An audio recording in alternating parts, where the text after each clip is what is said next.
Hello, welcome to my next chapter. I'm Marge Yetman.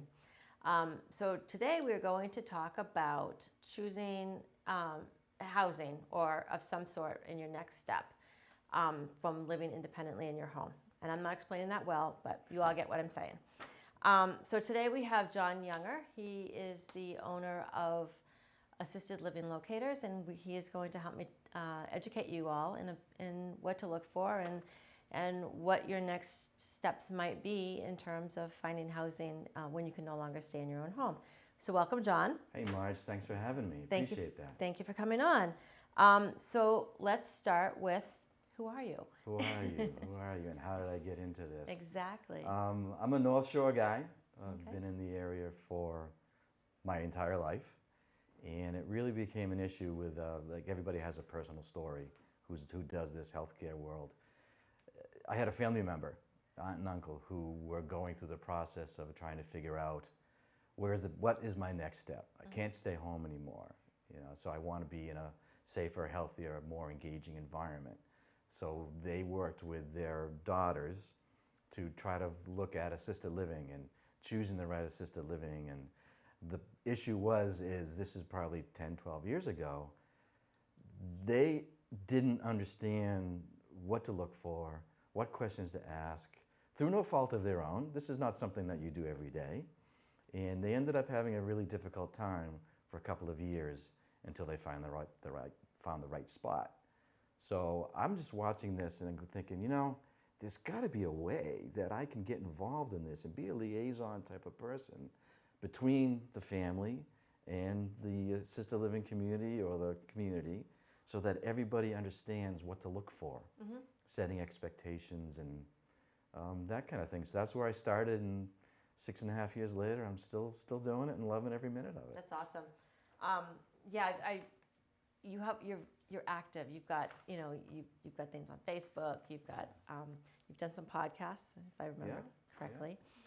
So you're doing great marketing. Oh, thank you. I see Jon every Wednesday when he does Where Are You Wednesday, and he goes to different assisted livings and talks to people, and it's fun to watch on Facebook. So where did your interest really start working with older adults? Well, it kind of really started with that whole process of realizing that the reason why I do all that marketing and the Facebook and the interviewing is because people don't know that this type of position, someone like me, exists. And the only way you can really get it out there is to word of mouth or experience with previous clients. So the interest really was all about making sure, I want to be sure when people need to move on for whatever reason and wherever they want to go, that they have somebody kind of help guide them through, navigate and guide them through the process of that decision. Great. So obviously there's assisted living. What are the other options? So, great question. I think the most important thing for people to understand is to get educated. So when you want to leave for whatever reason, you've got choices of staying home, you've got choices of going to an independent living environment, an assisted living environment, or a memory care environment, or if it comes time, skilled long-term care at skilled nursing. So you need to understand what are the differences among all those choices and where are the best places to go. So it's really a process of, number one, when is it time? When is it time? When do I want to go? It's really a time when you become unsafe or just don't want to stay home. So if we want to talk about kind of the levels from the beginning, so the journey of it's independent living is exactly what that sounds like. Yep. You're independent, you just want to go to a place that might have more support systems as far as activities and engagement and friends, but you don't need any assistance, physical assistance, medical assistance, supervision with your daily living skills. So independent is purely independent. It's like living at home. You don't want to shovel the snow anymore. No. The property taxes, you don't want to pay those anymore. You just don't want that responsibility of a home. Next step would possibly be what you hear about assisted living. And the biggest thing I can say about that, assisted living is not your parents' or your grandparents' experience in a nursing home. Assisted living is not a nursing home. That we can talk about in a second. But when it's time for assisted living, it's really all about beyond the independent part. So say you're getting to a point where you don't feel comfortable taking a shower and you just want someone to be there to supervise that time. In case you just either have a fall or you're just a little nervous about taking a shower, that's where the assisted living will provide as far as that type of supervision goes. One person assist if you need help getting up and getting out of bed and into the wheelchair, or just getting going in the morning. And again, you're taking the independent part of, you don't have to cook anymore, you don't have to clean anymore, there's lots of activities. You get that in assisted living. You get that camaraderie and that engagement and the comfort level of knowing there's people there around the clock that are going to help you out however you need help. Within the assisted living is what is memory care. And there are some places that just do the memory care standalone, meaning that's all they do in their building is memory care, or traditional assisted livings. And let's see, to make it clearer, you've got in Burlington, you have the Atria, you have Sunrise, and you have Stonebridge. So if people know those three places, that's kind of what assisted living is all about. You've got independent within those buildings, you've got assisted within those buildings, and you've also got memory care. Memory care comes a time where it's more for folks who are going through their dementia journey. It's a secure area, and the reason why it's secure is a lot of folks who get dementia try to leave. Great stories about people who used to be teachers or go to work every day, and it's time to get up, they get dressed, they put their suit on, and they try to leave to go to work. So this is a secure environment where they're safe. It also offers a very consistent, focused caregivers who understand the journey of dementia and understand how to work with folks with dementia. So that's really the three levels in those buildings that I just mentioned: independent, assisted, and in memory care. Great. What about nursing? Nursing homes, SNFs as we call them. SNFs, skilled nursing facilities, rehabs. There's really a couple of reasons for folks to go there, and those are your nursing homes. Those are your places where, I just step back a little bit. In the assisted livings, you have your own apartment. You have your own bathroom. You don't have a roommate unless you choose to have a roommate. So with the skilled nursing, the reason I want to step back is in skilled nursing, it's more of a hospital-like setting. Long-term care, they call it skilled nursing home. Normally you're sharing a room with another patient, one or two or three. The nursing home, there's really two main reasons why people go to nursing homes. Is financial, because assisted living is all private pay. And if you don't have long-term care insurance, or if you might get some help with Veterans Aid and Attendance, or with the Burlington Town program. I know that exists here in these assisted livings. How are you going to pay for it? And if you're on Medicaid and you can't afford it, Medicaid will pay for skilled nursing. It will not pay for assisted living. The other is medical. If anybody needs long-term skilled nursing, they need the nurse available 24/7, bedridden, G-tubes, much more of a higher medical need. That's the other reason why somebody would go to long-term care, skilled nursing. And of course, there's always staying home. Everybody wants to stay home. I want to stay home. So you've got some great choices out there of people who do come into the home and offer very many different levels of care. Okay, great.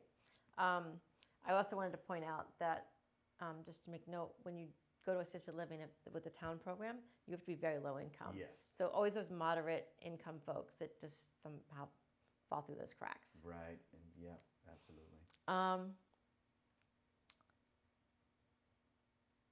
So why did you choose specifically to do assisted livings and not something else? Like nursing homes or independent living apartments? I think what I wanted to get for people and to help people with and remind them is quality of life. Thriving and getting into an environment that is beneficial to the individual and the family. For instance, if a family member is a caregiver, the primary caregiver, they can be, if it's a daughter, somebody goes to assisted living, independent or otherwise, the daughter can become the daughter and doesn't become the caregiver. So I wanted to be able to understand all the different options out there. So when I meet with clients, we always talk about locations, financial issues, medical issues. What did you do when you were young? So the choice really was to continue that quality of life, and people have options, safe options, to make sure that they stay in a healthy environment. So that's why I kind of focus on that assisted living memory care. Makes sense, makes sense. I remember many, many moons ago when assisted living was still very new, going and doing a tour of one in the area. And they're talking about all the activities, and they're talking about getting your hair done, and talking about 3 meals a day, and the apartments are beautiful, and the apartment they showed us had a beautiful scene outside the window, and I turned to one of my colleagues and I said, "Oh, this is so wasted on people who on seniors." I said, "We need this because we know you're working, and the idea of not having to clean your house and do your laundry and get your meals." And it was like, "Oh, I want to come in now." And I think I was all of like 30 at the time. So yeah. They're all very lovely places, and there are things. Those are a great presentation, but you have to understand. You got to know what to look for. Okay, so let's go there. So let's talk about that a little bit. My favorite, and for you to say those things is perfect, because all of my clients, fortunately, all of the assisted livings are all very nice and very good. They all offer a lot of different things, a lot of the same things, but I'll have a client come in and we'll walk around, and the chandelier, nice new carpeting, lots of things going on. And then it's like, well, my favorite thing to say is, the chandelier is not going to take care of your loved one. So lipstick. Nothing wrong with that, because you want to be in a nice aesthetic environment, but you got to peel back the onion. You've got to look at the care. The care is the most important. Right. The care and the location are the most important things to know about. So what you want to be sure of is, when you walk in, look at the community surroundings. That's important, because a lot of the apartments, they're a little on the small side. People who are moving from a 2,000 square foot home are going into maybe a 600 square foot apartment. And that can be a bit shocking. So the reason why I say look at the community, because that whole community becomes your home. Right. So the idea is, you don't want to be hanging out in your apartment all day. You want to be out in the community, in the library, in the dining area, in the arts and crafts center, engaging with all the other folks. So if you've got a 20,000 square foot building, that 20,000 feet is available to you, becomes part of your home. There's nothing I like better than seeing, when I walk in, I see residents that might be snoozing in a chair in the common area. That means they're comfortable. Right. I think that's fantastic. Yeah. And I want to point out too that you visit all of the assisted livings, and I see you all the time out in the community. Yes, I'm also out in the community, going to places and seeing what they're like. Personality is very important. Yes. You want to be in the right assisted living, especially if you're placing your loved one and they don't want to go.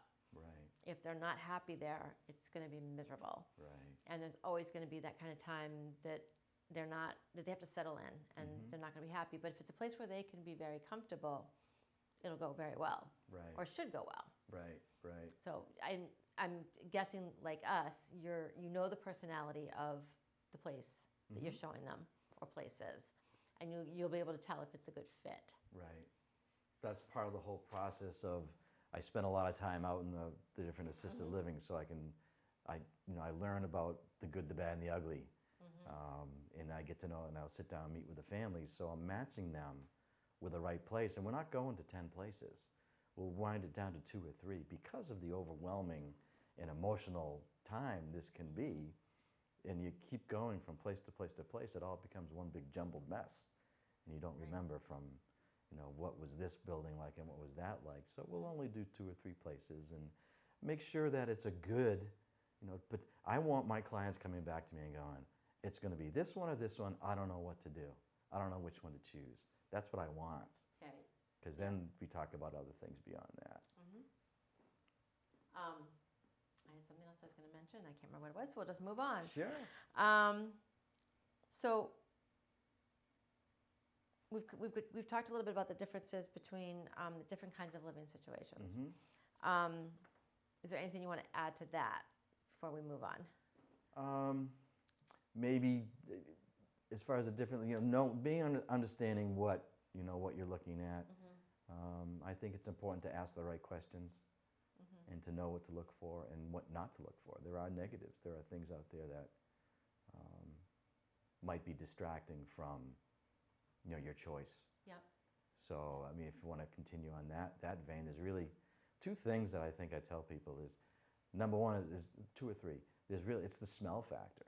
There really is a smell factor. Mm-hmm. And not to say that's a bad thing, because you want to trust your nose, trust your gut. Do you feel comfortable there because you're going to be visiting? Do you picture your loved one living there? And the smell factor, go back again. Because there are accidents. Mm-hmm. If the smell's still there, then that's a red flag. That's something you should think about. Okay. And you also want to be looking at the staff. Mm-hmm. Are they engaged with the residents, or are they sitting in a corner or at a table, just kind of talking to each other or on their phones? Is there a particular time you should be visiting to check all of this out? That's a great question.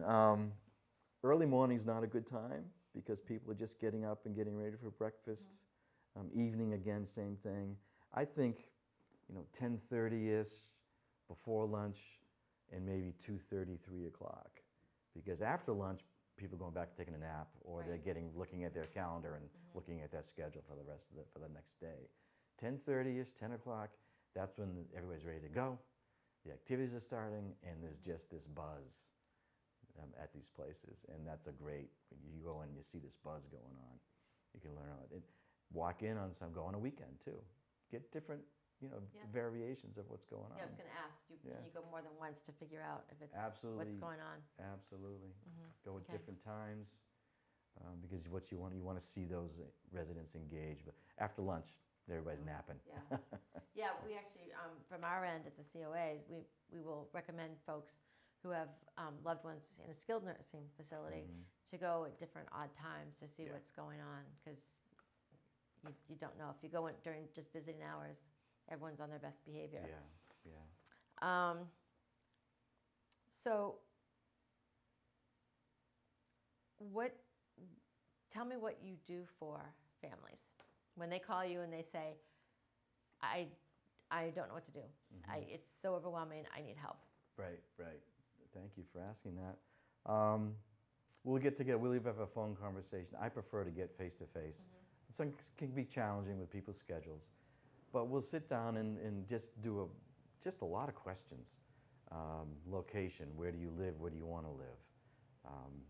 Medical, physical issues, wheelchair, 2-person assist, no assistance needed, medications, history. What did you do?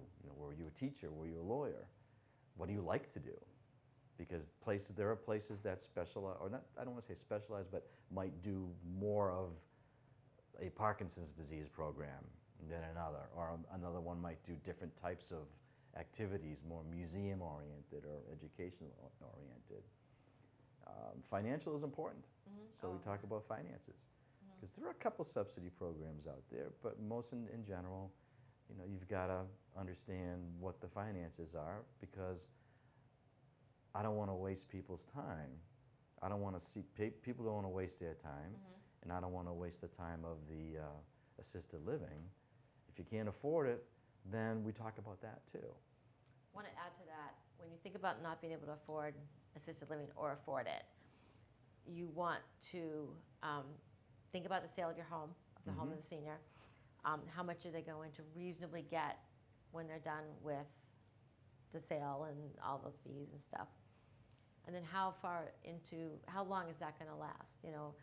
So if you go into an assisted living that's $8,000 a month, plus then you're going to have some living expenses, and you get $600,000 for your home, how many years is that going to last you? And how old are you? Right. You know, if you're 70 and you've got $600,000, you probably don't want to go into assisted living yet. Right. You need to figure something else out because it's not going to last you very long. And I think the last thing we want to do is move people around. Right. Right? You don't want to put them in a nursing home if you don't have to. You know, and I think going from assisted living to nursing is probably harder than going from your home to assisted living. So we always kind of tell people to kind of look at that piece of it. And, you know, don't forget you're no longer paying for snow plowing and the heating and the electricity. And you lose a lot of expenses too, which helps with the affordability of it. Right. It's a good cost comparison and a sanity check. You know, if I don't have to shovel my driveway anymore, awesome. If I don't pay these high property taxes, well, I live in Amesbury, so it's kind of high.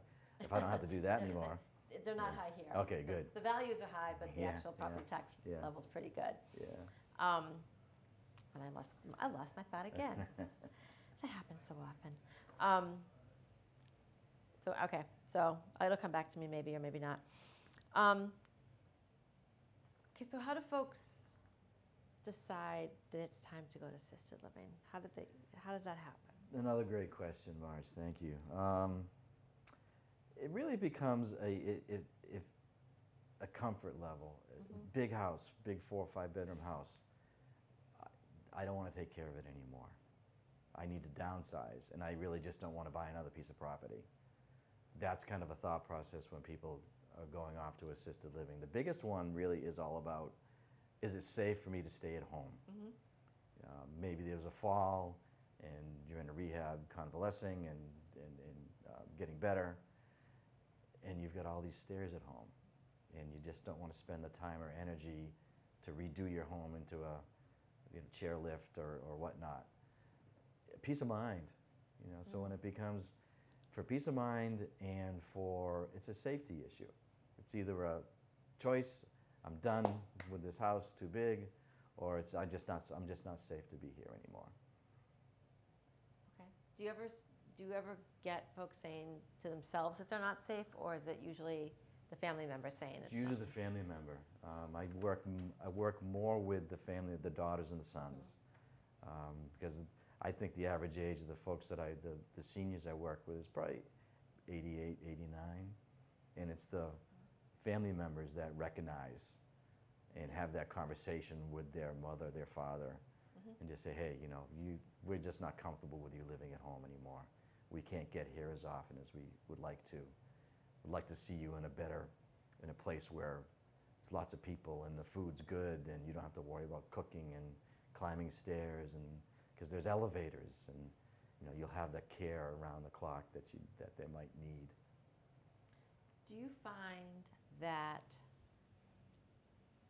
if the family member doesn't live in the same town as the elder, that people are bringing their parents to them, to whatever area they're living in, or do you find that they often more want to stay where their parents' friends are?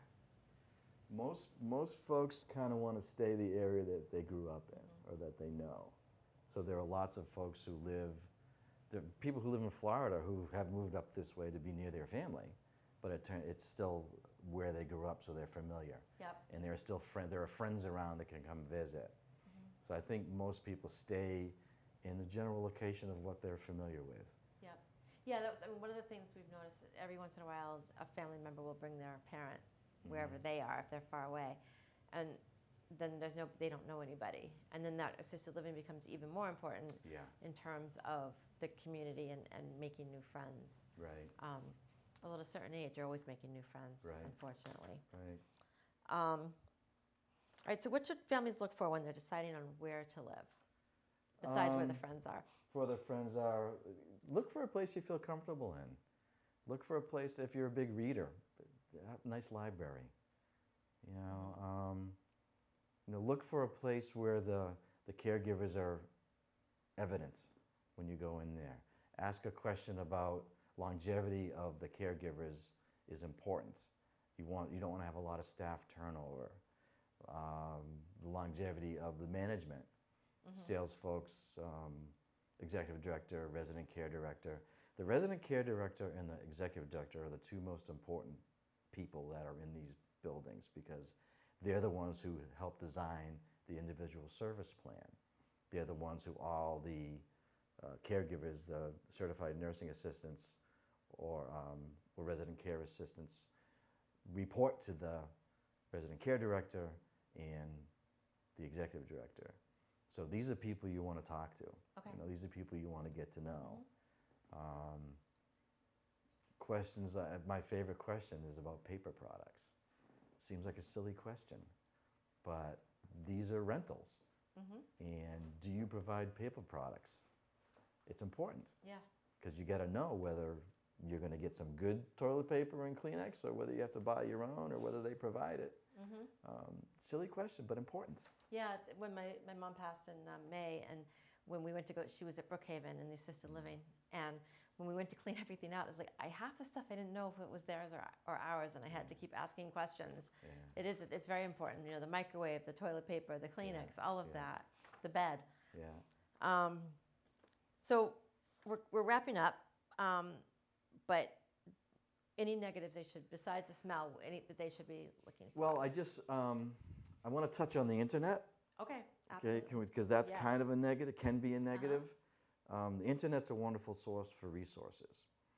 And I tell everybody, you've got to be careful when you're on the internet, because in the box up top where you type in your www dot, you want to be sure if it's one of the local buildings in Burlington. You want to be sure that when you type it in, it says www.atria.com or sunrise.com or Stonebridge, because what's happening is you've got these very large internet companies who grab these people's information and present it to you as if you're actually on the Assisted Living's direct website, and you're not. So they're copying the website. Right, they're copying the website and they're not, and then you give them your information and they have it, and then all of a sudden your phone's ringing off the hook. So you want to be sure that you're looking at the place you want to look at and not somebody else just kind of copying and pasting all that That's stuff. a huge negative, yeah. Yeah, You it's need to be careful no matter where you're going. Yeah, any kind of, you know, it works everywhere, not just assisted living, but it's a bad taste, leaves a bad taste in your mouth. Yeah. All right, let's see. Any secrets that people should know when they're touring? I've Any got dirty lots little of, secrets? I got lots of secrets. I would just really be sure that you see the caregivers. It's all about the care. Bottom line, it's all about the care. Make sure you find out about the care. Make sure that you see the caregivers engaging with people. That's probably the most important. Pricing structures are the pricing structures. Yeah. You know, but you're going to get great care at these places. You know, and I'm very happy that there's nothing really negative out there in the many buildings that are out there. They all do a very nice job. Okay, good to know. Yeah. John, thank you for coming out. Thanks for having me, Marge. I will see you around town. Yes, you will. Thank you.